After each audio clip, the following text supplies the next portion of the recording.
Subscribe करें हमारे YouTube channel को और बेल आइकन दबाना ना भूलें। तो आज हम लोग इस चैप्टर में पढ़ेंगे ट्रिग्नोमेट्री के बारे में, जो कि क्लास 10th का बहुत मजेदार चैप्टर है मैथ का। चलिए आइए स्टार्ट करते हैं। तो ट्रिग्नोमेट्री है 3 वर्ड से मिलकर बना है। Tri, gon, metron. Tri means 3, gon means side, metron means measure, यानी 3 साइड को मेजर करना। 3 साइड मतलब ट्रायंगल। हमेशा जब भी बात करेंगे तो हमेशा राइट एंगल ट्रायंगल की बात करेंगे। राइट एंगल ट्रायंगल आप लोग जानते होंगे 90 डिग्री बनता है। तो इसमें क्या था पहले कि 2 साइड दिया रहता था और तीसरी साइड को निकालते थे पैथागोरस थ्योरम की मदद से। पैथागोरस थ्योरम आप लोग जानते होंगे, नहीं जानते हैं तो जान लीजिए। तो पैथागोरस थ्योरम है कि जो हाइपोटेनस का स्क्वायर होता है, हाइपोटेनस किसे कहेंगे? लंबी वाली साइड को हाइपोटेनस कहते हैं। ट्रायंगल, राइट एंगल ट्रायंगल के लंबी वाली साइड को हाइपोटेनस कहते हैं। तो जो हाइपोटेनस का स्क्वायर होता है वो बेस और परपेंडिकुलर के स्क्वायर के बराबर होता है। तो इसमें होता है कि एक कोई भी 2 साइड दिया रहता है और तीसरी साइड निकालते हैं। लेकिन अब क्या पढ़ना है, कोई एक साइड दिया होगा, दोनों साइड को निकालना है। तो एक्चुअली ये हम एंगल की मदद से निकालते हैं। कोई भी 2 साइड है तो इनके बीच एंगल बनता है। तो जो एंगल बनता है तो उसे थीटा कहते हैं। कोई भी 2 साइड है तो 2 साइड के बीच में एंगल बनेगा, इसी एंगल को थीटा कहेंगे। ये पहले एक्स वाई जेड कुछ भी नाम देते थे, तो अब लेकिन ट्रिग्नोमेट्री में थीटा नाम देते हैं। तो थीटा ऐसे THOTA हम लिख दिए ताकि कंफ्यूजन ना हो। तो इसमें होता है कि रेशियो निकाला जाता है। जैसे कि यदि आप यहाँ से देख रहे हैं, आप यहाँ से देख रहे हैं तो इसके लिए परपेंडिकुलर कौन सा होगा?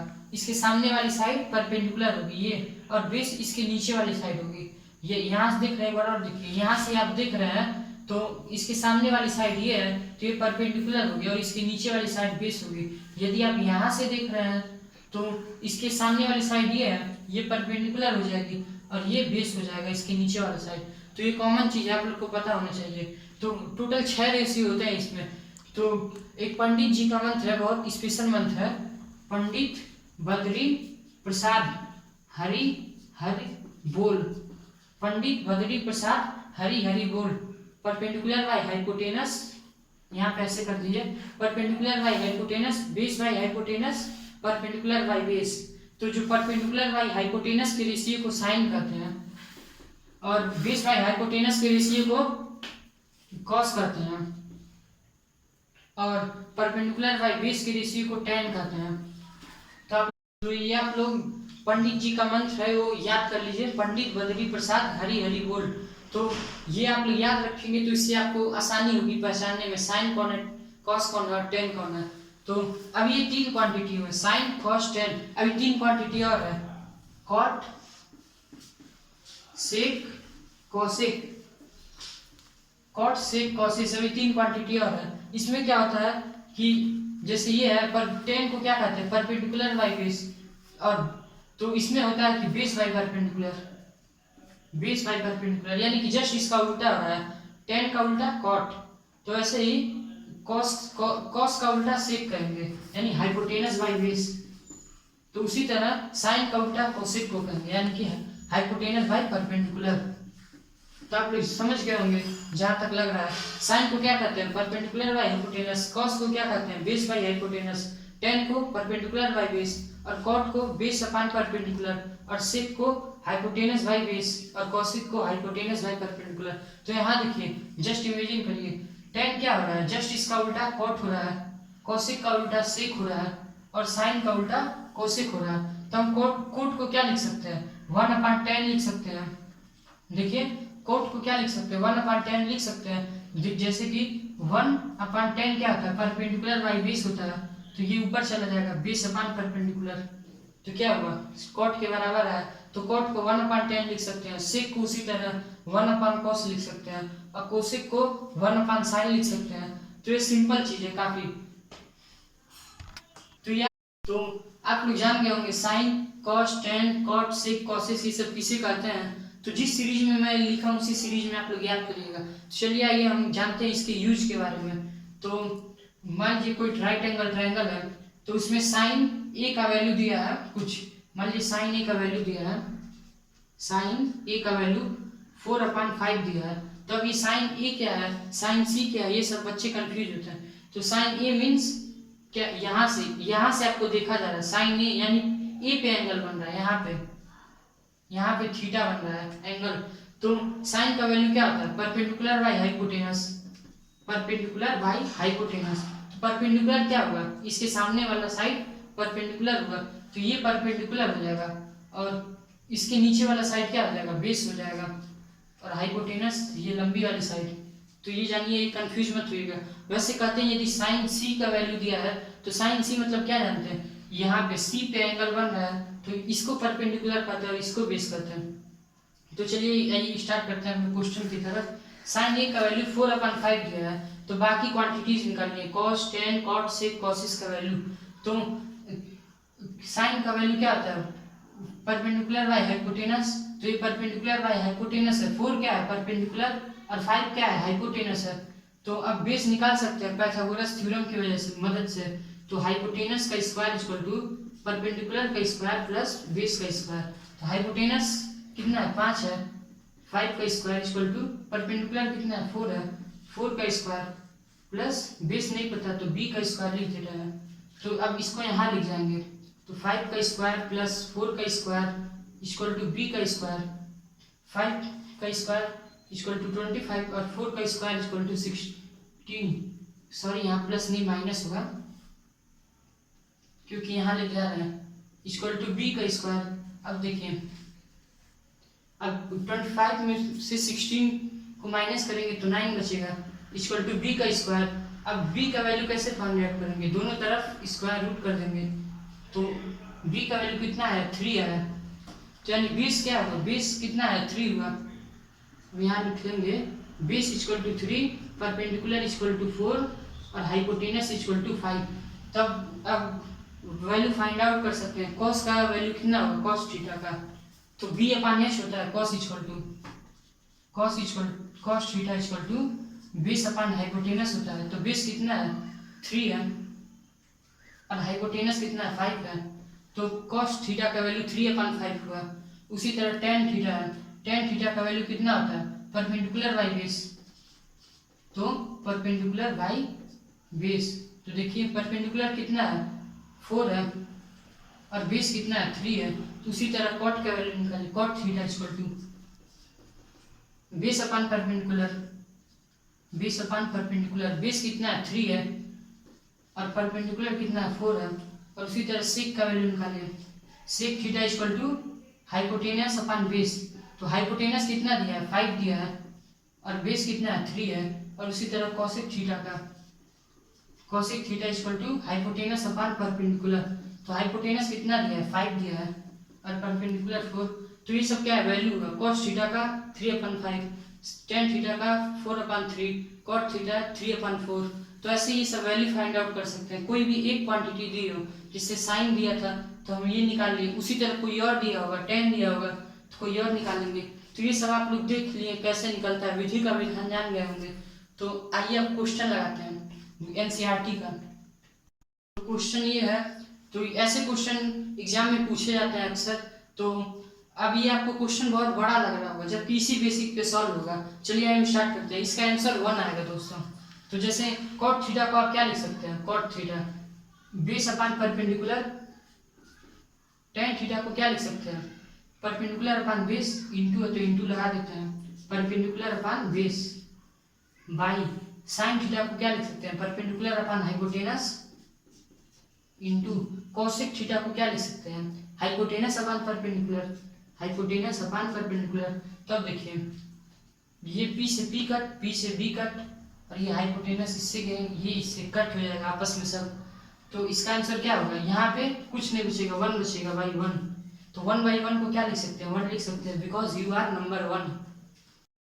तो क्वेश्चन ये है इसका वैल्यू बताना है इस क्वेश्चन का, इसका आंसर कितना आएगा। चलिए ये भी सॉल्व करते हैं। तो साइन थीटा का वैल्यू क्या होता है परपेंडिकुलर बाई हाइपोटेनस, तो सिंपली हम लिख देते हैं परपेंडिकुलर बाई हाइपोटेनस, इंटू है तो इंटू लिख देते हैं, सेक थीटा का value sec theta, hypotenuse by perpendicular, तो हाइपोटेनस बाई परपेंडिकुलर लिख देते हैं, बाई tan थीटा का वैल्यू कितना होता है परपेंडिकुलर बाई बेस, तो परपेंडिकुलर बाई बेस लिख दे रहे हैं।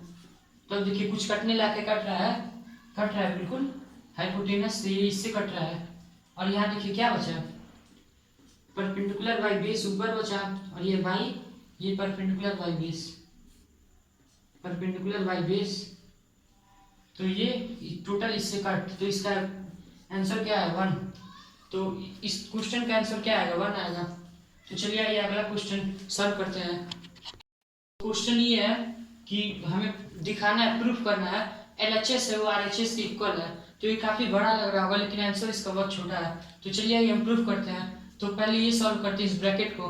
तो tan theta into cot theta, तो इसका वैल्यू क्या होगा, हम tan थीटा को क्या लिख सकते हैं 1 अपान कॉट थीटा लिख सकते हैं, 1 अपान कॉट थीटा, और ये वाला कॉट थीटा ब्रैकेट में, तो ये लिखिए कॉट से कॉट कट प्लस, अब ये लिख दिए 1 अपान sine theta plus cosec theta. तो अब ये सॉल्व हो गया। अब चलिए इसका आंसर क्या है 1 प्लस 1 अपान sine theta plus cosec theta. तो अब देखिए, अब हमें देखिए हमको लाना क्या है, अब किसे हमें बदलना चाहिए, साइन को बदलना चाहिए कि कॉस को, कॉस को ना, नहीं ये एग्जाम में गलत हो जाएगा, साइन को बदलना चाहिए क्योंकि देखिए यहाँ पे कोशिक हमको लाना है, यहाँ पे कोशिक दिया है तो हम कोशिक को बदलेंगे तो कोई और क्वांटिटी मिलेगा। तो इससे बढ़िया हम साइन को ही बदल दें कोशिक में, तो जिसके कारण वही हमें क्वांटिटी मिलेगी जो हम चाहते हैं। तो चलिए आइए हम साइन को क्या लिख सकते हैं, 1 अपान साइन को क्या लिख सकते हैं, कोसेक लिख सकते हैं क्योंकि कोसेक थीटा क्या होता है 1 साइन का उल्टा एडजस्ट होता है। देखिए परपेंडिकुलर बाई हाइपोटेनस और कोसेक का हाइपोटेनस बाई परपेंडिकुलर, तो कोसेक थीटा को 1 अपान साइन थीटा लिख सकते हैं। तो वही यहाँ किया है 1 प्लस 1 अपान साइन थीटा को कोसेक थीटा लिख सकते हैं, थीटा प्लस कोसेक थीटा। तो कि हमारे पास कितने हो गए 1 और एक ये, तो 2 कोसेक थीटा प्लस 1। तो क्या ये इसके इक्वल है, हाँ बिल्कुल इक्वल है। तो ऐसे हम एग्जाम में दिखाएंगे कि ये है LHS है वो RHS के इक्वल है। तो अब आते हैं, ये हमने क्वेश्चन सॉल्व किए, अब आते हैं डिग्री पे, जो डिग्री करके क्वेश्चन आते हैं। तो ये टेबल दिखाई दे रहा है आपको, टेबल, तो ये याद रख लीजिए, आप लोग याद कर लीजिए, याद क्या रख लीजिए, मैं ऐसे आपको ट्रिक बताऊंगी, टेबल एक झटके में आपको याद हो जाएगा। तो ये टेबल है क्या, जैसे कि साइन थीटा कॉस थीटा ये सब दिखाई दे रहा है, थीटा का अलग अलग वैल्यू होता है, कोई फिक्स नहीं है, वो 0 भी हो सकता है, 30 भी हो सकता है, 40 भी हो सकता है, जितना भी हो सकता है। तो अलग अलग एंगल पे अलग अलग इसका वैल्यू होता है। तो जैसे आप कोई भी एक लाइन याद कर लीजिए, इसमें से सारा लाइन याद हो जाएगा। जैसे साइन थीटा का वैल्यू याद रख लीजिए, 0 पे इतना होता है, इस पे इतना होता है, इस पे इतना होता है, इस एंगल पे इतना वैल्यू होता है, 90 पे इतना होता है। तो ये याद रख लीजिए, तो बाकी सारा आपको वैल्यू ऑटोमेटिक निकल जाएगा। तो मान लीजिए ये याद कर लिए साइन थीटा का वैल्यू, तो अब देखिए ये क्या होता है, यहाँ पे क्या हो रहा है, देखिए 1 है वो कहाँ जा रहा है, यहाँ पे 0 90 डिग्री पे साइन का मान 1 होता है, लेकिन वही कॉस देखिए 0 डिग्री पे 1 कर दे रहा है। अब वही देखिए साइन थीटा का 60 डिग्री पे √3/2 है, अब वही कॉस थीटा पे √3/2 है, यानी कि देखने पे आपको क्या लग रहा है, ये 1 यहाँ आ जा रहा है, ये 0 यहाँ पे, और ये √3/2 यहाँ पर आ रहा है, और 1/2 यहाँ पर आ रहा है, और ये यहीं रह जा रहा है। समझ आया, देखिए ये वाला पोर्शन यहाँ आ जा रहा है, ये यहाँ पे आ जा रहा है, ये यहाँ पे और ये यहाँ पे, और ये यहीं रह जा रहा है। तो याद हो गया आपको साइन और कॉस दोनों। अब tan लिखिए, तो आपको पता होगा साइन अपान कॉस करते हैं तो क्या मिलता है, tan मिलता है। देख लीजिए भाई, साइन को क्या लिखते हैं परपेंडिकुलर बाई हाइपोटेनस, और कॉस थीटा को बेस बाई हाइपोटेनस लिखते हैं। तो वही perpendicular by hypotenuse into hypotenuse upon base, तो परपेंडिकुलर बाई बेस, तो परपेंडिकुलर बाई बेस को tan लिखते हैं, तो यानी साइन को कॉस से डिवाइड करेंगे तो tan मिलेगा। तो 0/1 equal to 0, 1/2 divided by √3/2 equal to 1/√2, 1 by, ये तो सिंपल पता है, इसका आंसर 1 हो जाएगा। डिवाइड करेंगे, अब इसको डिवाइड करेंगे तो ये आएगा, इस 1/0 का वैल्यू नॉट डिफाइंडेड होता है, अभी तक डिफाइंड नहीं किया गया है, तो इसको नॉट डिफाइंडेड लिख दे रहे हैं, या फिर एक साइन से डिनोट किया जाता है, इनफाइनाइट भी लिखते हैं कभी कभी, ये साइन कभी कभी इनफाइनाइट दिखाते हैं, नॉट डिफाइंडेड लिखते हैं। तो ये तीनों आपको याद हो गया, आराम से कर लेंगे। अब देखिए जो tan थीटा है, 1/tan थीटा को क्या लिखते हैं, 1/tan थीटा को cot थीटा लिखते हैं। देख लीजिए भाई, tan थीटा को क्या लिखते हैं, यहाँ देखिए परपेंडिकुलर बाई बेस, तो 1 बाई परपेंडिकुलर बाई बेस, इसको क्या लिखते हैं बेस अपान परपेंडिकुलर, तो बेस अपान परपेंडिकुलर क्या है cot थीटा, तो यानी कि 1/tan थीटा को cot थीटा लिख सकते हैं। तो इसका रेसिप्रोकल हो रहा है जस्ट, देखिए 1/tan theta equal to cot theta, तो 0 डिग्री करेंगे 1/0 equal to not defined 1 divided by 1/√3 equal to √3। इसी तरह सब में हो जाएगा, 1 से डिवाइड करेंगे ये आएगा और 1 से इसमें डिवाइड करेंगे ये आएगा, इसका तो 0 आएगा। देख लीजिए कैसे 0 आएगा, नॉट डिफाइंडेड यही है, 1/नॉट डिफाइंडेड यही है, तो नॉट डिफाइंडेड को 1/0 लिख सकते हैं, 1/0 तो ये वहाँ आ जाएगा 0/1, 0/1 को 0 लिखते हैं।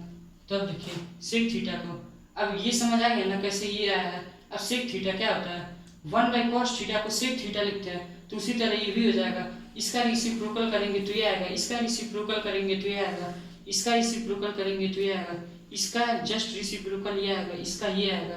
उसी तरह इसमें देखिए कोसेक थीटा, कोसेक थीटा को क्या लिख सकते हैं, 1/sin थीटा लिख सकते हैं। तो उसी तरह इसमें देखिए 0 का रेसिप्रोकल करेंगे नॉट डिफाइंडेड आएगा, और इसका रेसिप्रोकल करेंगे तो ये आएगा, इसका ये आएगा, और इसका ये और इसका ये आएगा। तो आप लोग को याद रख लेंगे, सिंपल से ट्रिक है जो बहुत अच्छा है, याद करने का तरीका।